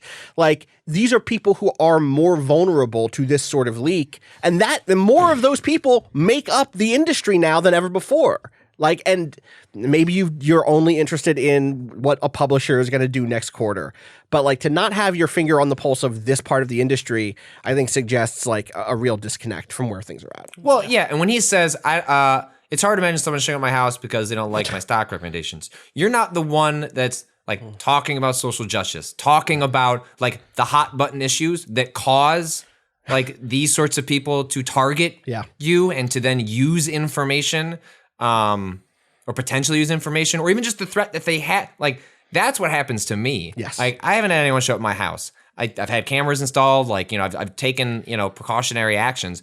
The thing is when you get like a Twitter DM threat with someone telling you, I know where you they live. have your information. I know where your parents live. Because they do know where I live. Yeah. And that's what's scary as hell. And so Pachter can fuck off. Yeah. Absolutely.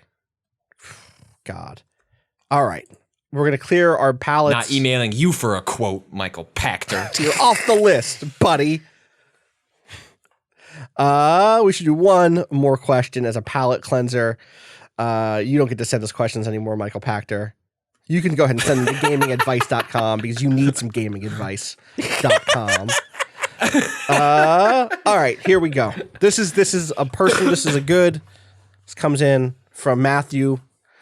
who has a nickname here. I'm not going to read Matthew's last name, but it's Matthew Plays No Games last name, which shout out to people who don't play any video games but listen to us every week. I appreciate that. What would you tell 2009 you about the nightmare world we live in now that would help you make a better sandwich?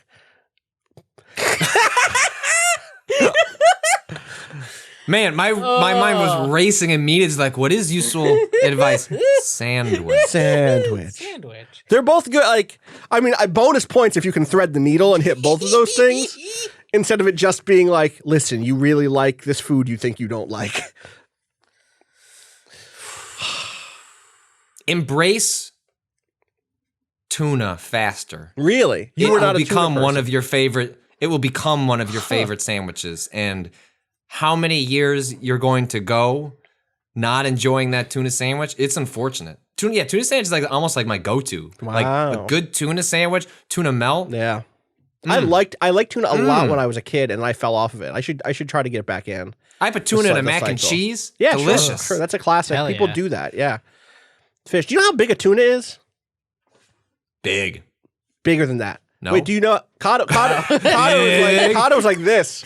No, dude, it's like How many eyes? A car? Yeah. Tunas are gigantic. Shut the fuck up. Tuna size. No wonder we eat them all the time. There's so much of them. An Atlantic bluefin tuna. An Atlantic bluefin tuna is 830 pounds. Jesus shit. That's a big tuna, to be clear. There are smaller tuna. That's a lot of cans of tuna. But like a tuna can be fucking-gantic. Okay. All right. So what is the tuna Yeah, what is like punch? What is the tuna punch challenge? No. What? Excuse me? Is this a thing that already exists, or are you? This former Disney star puts fruit punch in her. Oh, okay. Yes. In her okay. tuna. Excuse Hold me? on. Where is that Hold on, going? getting- Fruit punch. Can we get some Kickles? Yeah, Tuna I'll punch. put the link. Tuna This punch is is from just the leftover juice inside from the the- tuna can that This you is from the drain Today out. Show. Uh-huh. This former Disney star puts fruit punch in her tuna salad, Yeah. and the internet can't handle it. Let's see. Adrian Balon Houghton. I'm sorry, I do not know who you are. Might have just outdone mayonnaise ice cream by sharing one of her favorite recipes with Excuse the world. me. Pause. Hold the I fucking can't phone. believe I already used my white people don't have culture joke before mayonnaise ice cream was introduced. In fact, mayo might be the most Hoisted. palatable part of the dish she made during a segment called "Favorite Weird Food Combinations" on a YouTube channel. This former Disney star of the Disney's The Cheetah Girls, 3LW band member and ex-girlfriend of Rob Kardashian, included an overview of some of her unique creations on all things. Yeah. In the video, she makes tuna salad, quesadillas, fried Cheerios, and then demonstrates how she eats some of the items. Yada yada yada. She just pours She pours it? Kool-Aid, into her tuna salad. You know, I've heard of people putting like apples in a tuna salad. You know, give it a little bit of sweetness. Oh, that in sounds there. I can see that. Yeah. People should use apples for more stuff like that, by Hell the yeah. way. I had a pizza once that had an apple. It was like an Ooh. apple chicken honey. Oh damn, It was That sounds wild. good. It was like a wild pizza. Anyway, y'all ever hear the Cheetah Men theme? That song's good. Cheetah Men. Damn. Shit goes. Hey, Cheetah Men. Cheetah Man. We the Cheetah Man. That's how it goes. I'm the Cheetah Man. This I'm is, the Cheetah Man. This is like a game from. Sorry, I know. Oh wait, I fucked up. I can do it back because this is the drop. Okay.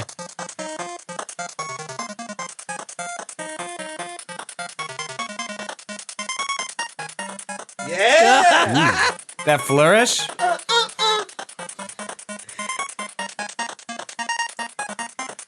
Add it to the wedding playlist. Cheetah Man.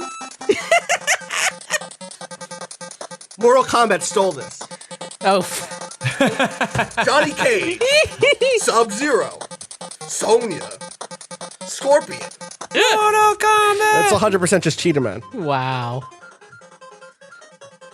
All right, I'm gonna close That's what we this. do Anyway, here at Waypoint, bring you it's the truth. Sam- that's sandwich. the truth. All right, so I sandwich. Yeah, go ahead. So you did it. You did tuna. I Well, I think that's said good. tuna.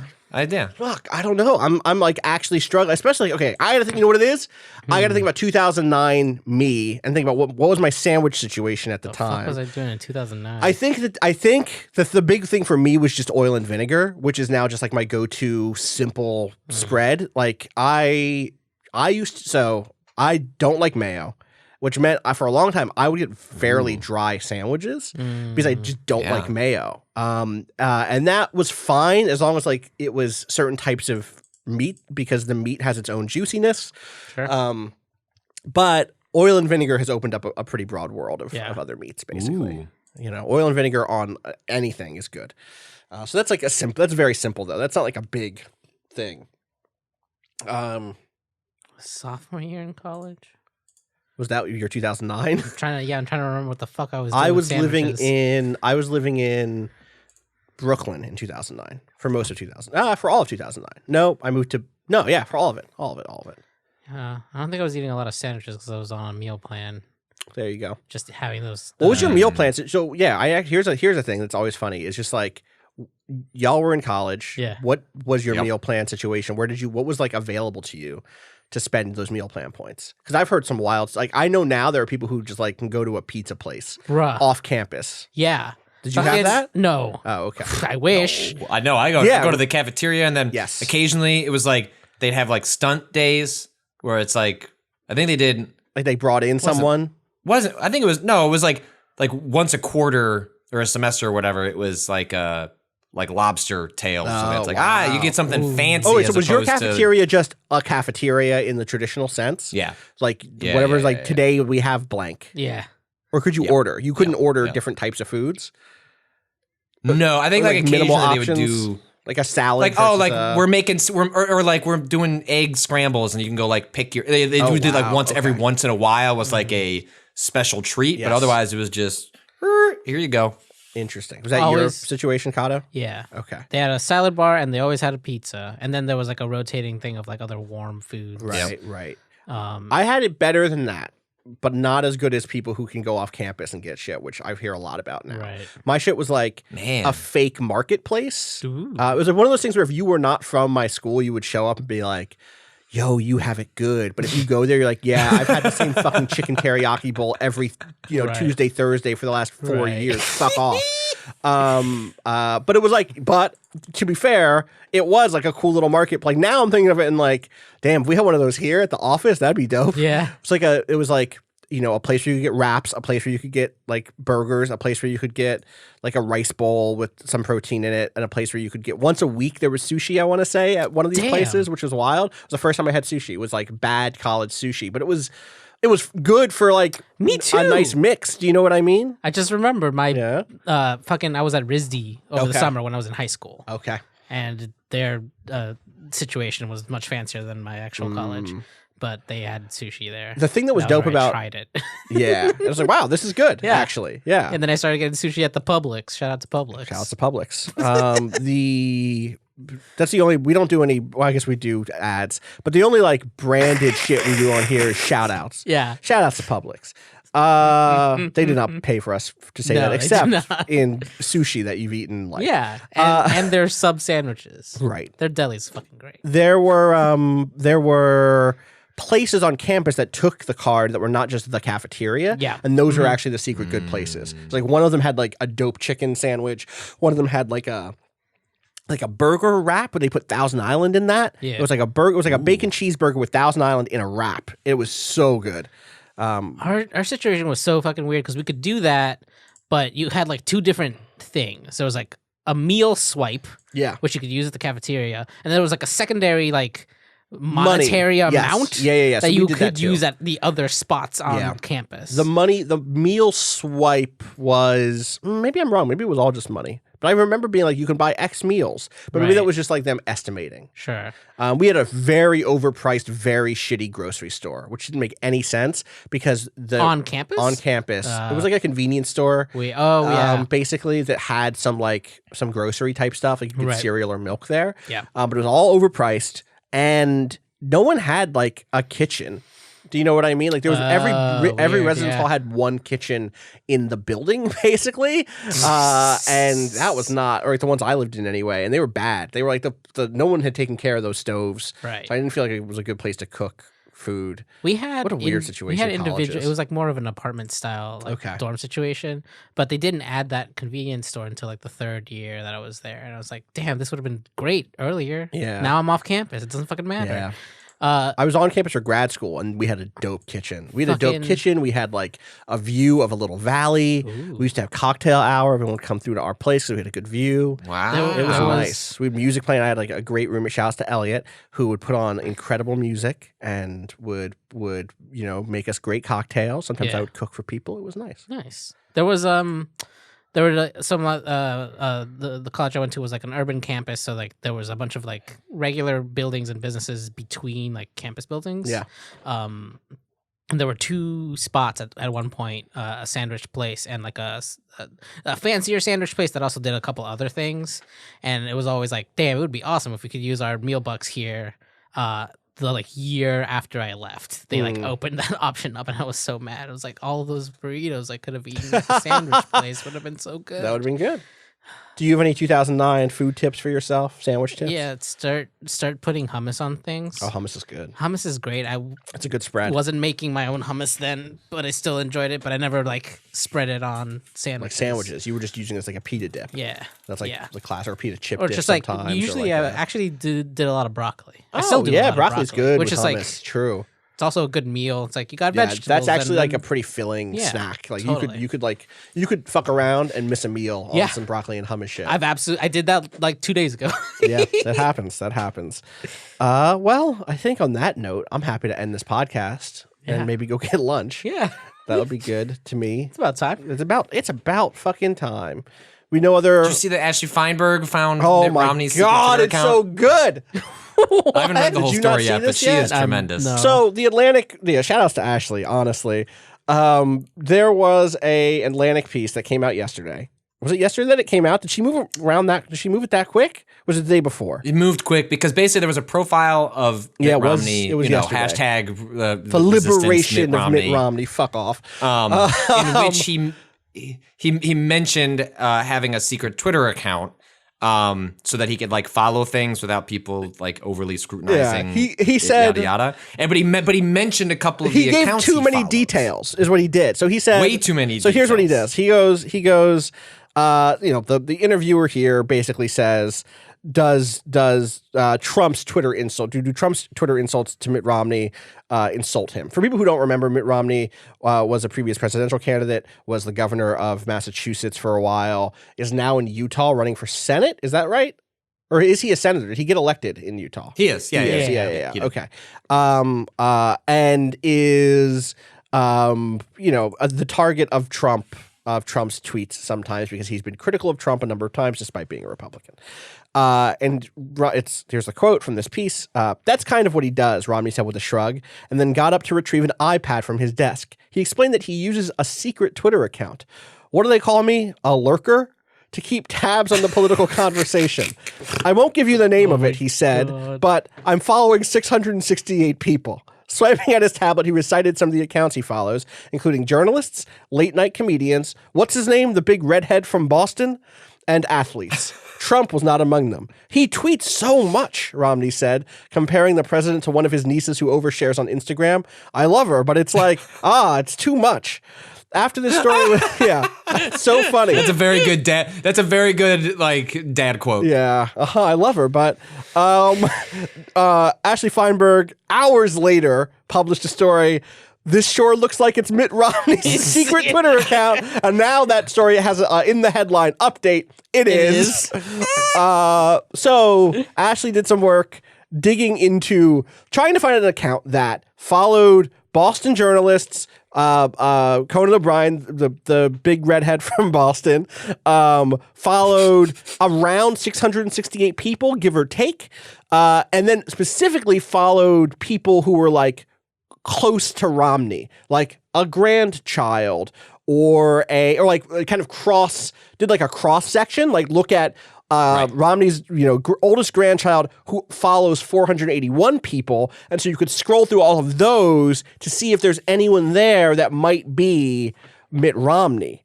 And so the trick she used when she found James Comey's Instagram account was also very clever, because I don't know if Instagram still does this, but basically if you looked up a profile, it would then recommend, if you're following this, you might want to follow that. And for people with like let's say you're just accounts that like you're just like following family, the accounts it's going to recommend are like, if you're following this family member, maybe you want to follow this cousin. You know what I mean? Like it's just trying to, like, you understand what the logic of the feature, but what it did was then reveal, like, you just had to look up family members, and then we're able to work your way towards James Comey's Instagram account. She's very clever. And so she found Twitter user QAWS9876, which if you look at your keyboard, QAWS is just like, it's like someone trying to key smash who's never key smashed before, and then going 9876, like running down a finger down a piano, like, and that person's display name is Pierre Delecto. Pierre Delecto, immediately in the Hall of Fame of fake names, right? Yeah, absolutely. I don't want a quote from Michael Pachter. I want a quote from Pierre Delecto. I would assume there's some like sort of Twitter, like weird Twitter parody account or some shit. God, it's so fucking funny. I want to. Now I'm trying to struggle. I'm struggling to remember other celebrities that have used fake names that are very funny. 10 tweets on here. Wait, is it open again? It was locked for a minute. It should have stayed locked. Do you think he will now own it and be like, "This is my like personal account, my goofy account"? Because I feel like that's the play he's trying to do. Is just be like get someone to draw a like Mitt Romney as Pierre, just like that's the pivot. The 2019 pivot is to be like, you got me, and then do a funny goof, and then shut the account down, or like ignore it. Yeah, that is definitely it. Or like go private at that point, and then only your patrons can follow that account. It's not how you should do it. All right, thank you for bringing us full circle here to. I don't know why this is full circle.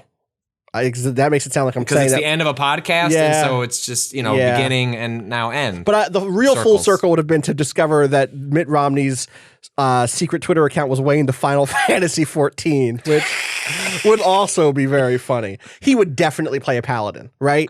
He would be like, that's 100%. My faith is very important to me. Etc. I'm excited, by the way. We'll have Rob back on Friday's episode. He'll be back from Paradox Con in Germany. I'm hoping he comes with details from Crusader Kings 3. Which the reason I got there is I was thinking about paladins and warriors of faith, and crusaders certainly fit the bill for better and fucking worse. Crusader Kings, one of my all-time favorite franchises. That is now available, by the way, the base Crusader Kings 2 game for free on Steam, I believe. I believe. I'm double checking before I commit to. Yeah, it's free to play on Steam, which is wild. That game is fantastic. Though I haven't played it in a long time, and I haven't played any of like the most recent expansions. So that's good. So yeah, I think that's now truly full circle. We got back to Final Fantasy. Yeah. We'll be back later this week with more. We'll be able to talk about some releases.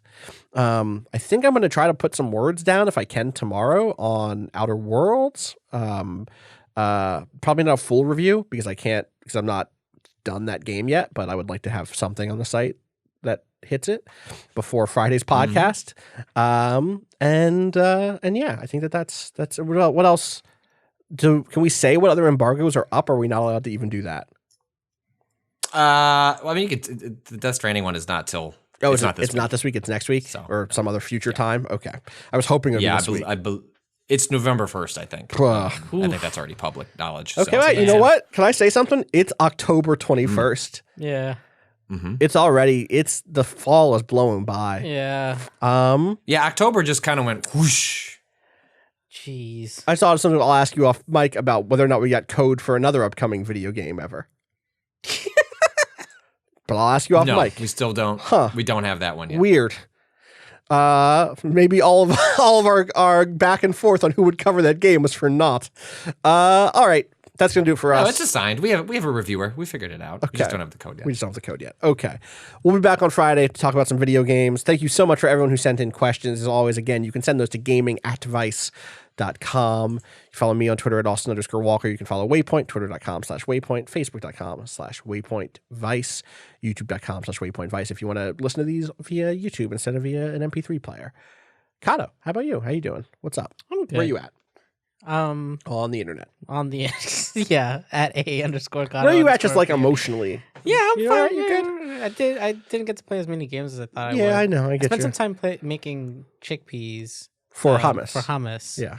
Uh, Cool. Good. and I had leftovers that I needed to figure something. I spent too much time looking things up, Yeah, it and then happens. didn't end up doing anything with it. Yeah, I feel you. You know, Yeah. Well, good luck with that this week. I hope you Thanks, figure out yeah. what to do with those chickpeas. Patrick, how about you? Where can I find you on the Spoon internet? them into my mouth. You know. You doing okay? You feeling just generally just vibe check? Yeah, you know, at Patrick Klepek, you know, I'm out here. You're out here. I beat that Mario level this morning. Ooh, I nice. feel good about I that. watched Got the that off entire my- Jess saga finally, by the way. People yes. should watch those episodes. If you've not watched any Patrick Klepek Mario Maker stuff, you should watch the Jess saga, which It is very good. starts in episode. Like your favorite arc of an anime. Yeah, it starts in episode 29. Yeah, and it runs through 32. Like 3 or 4 episodes. Yeah, 4 episodes through 32. So it's towards the end of 29. It runs through 32. An excellent level. Yeah. Patrick pushed to the brink. So definitely go check that out. All right, everyone. I hope you have a good week. What was our new? We figured out a new slogan last time. Oh, Yeah. I know it's fuck capitalism, but there's more to it Go than that. home. Fuck capitalism, go home. That's, you know Yeah. what a great slogan. It's fucking good. Fuck capitalism, go home. Peace. Who are we saying that to? Fuck capitalism. Go Go home. home. Go home. Peace. Oh, now I get it.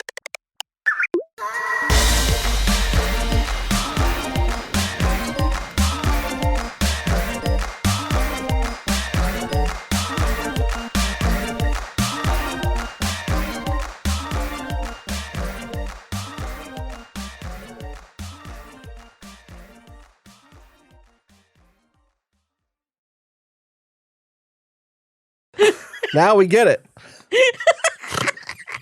Oh yeah. We're set right, the Kool-Aid man. Fuck capitalism. Go home. Peace. Excuse me, Randy Savage. Randy Savage is here. Fuck capitalism, man. God. And that's fine. That is just, I'm glad I figured it out now instead of in November or December. What's the Bears record? They're 3-3. They're 3-3.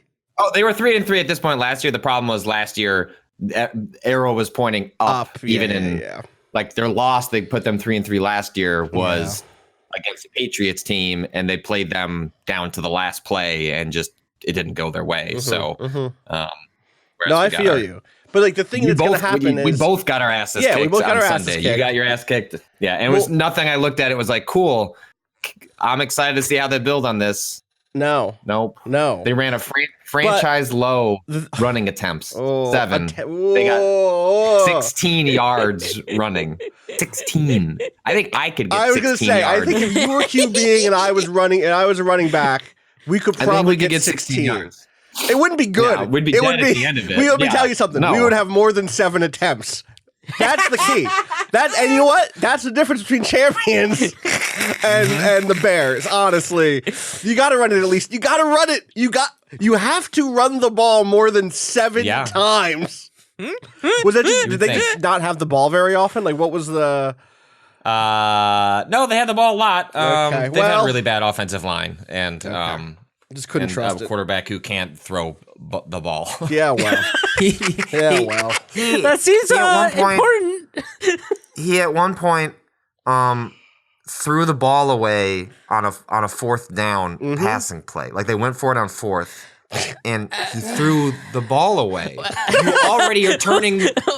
Right, you turn the ball over on downs You may as well regardless. belt Just it. Yeah, an interception is the Good. same thing. No, it's better. It's better because then they've caught it downfield further Right, away. throw it 30 You yards basically that punted. way. Yeah. I hope he fucking catches it. God. It's He was asked about it in the post-game press conference and was like, yo, what's up with throwing the ball away on 4th down? He's like, I don't know what play you're talking about. It was just like, press conference over. Let me tell you, I'm going to say that's maybe not a high football IQ, as they say. No, he is not. He doesn't. He clearly doesn't have that part in him. No, I get you, dude. I there was a point at which I turned off the Eagles-Cowboys game. I was like, I've seen this game. Yep. I've seen this game, once every other year for the last 30 years of my life. I can't do it. It's miserable. Yep. And it's the worst because it's the fucking Cowboys. Ugh. All right. This is why I don't follow football in the regular season. No, you're right to. You're right. Playoffs. I get to the playoffs and it's like, okay, who's Who not isn't the Patriots? Cowboys? Who isn't the Patriots? Yeah. Yeah. Fair. God, if we live to see a Cowboys Patriots Super Bowl, I'll fucking quit. Done. I already want to quit football. I'm already on the edge. You know this about me. Yeah, I know. But yeah, it doesn't quite like a thing that you feel bad about watching, and then your team's not even good at the bad thing. Yeah. It's a bad space to be in. Yeah. It's a bad space to be in because you can't even be like, well, historic tradition. They're good. I will go ahead and compartmentalize that. Right. No, this is just bad, and you feel bad. So that's good. That's good. Time.is. Time.is. Chuck Paul in a quote. Mitch.is. Chuck Paul in a quote today. When did the future switch from being a promise to being a threat? Great. Thanks, Chuck. Let's do a clap. Fuck. For the future. For the Damn. future. Let's clap at 10. All right. So you have Valfaris, right? Yeah, that's basically it. Yeah, That's fine. Let's just talk about Watchmen. That was a good. I need to see it. TV I need show. to watch it. Dude, I didn't, I was so skeptical. We could just start the podcast. We could just talk about it. We can just talk. All right, ready?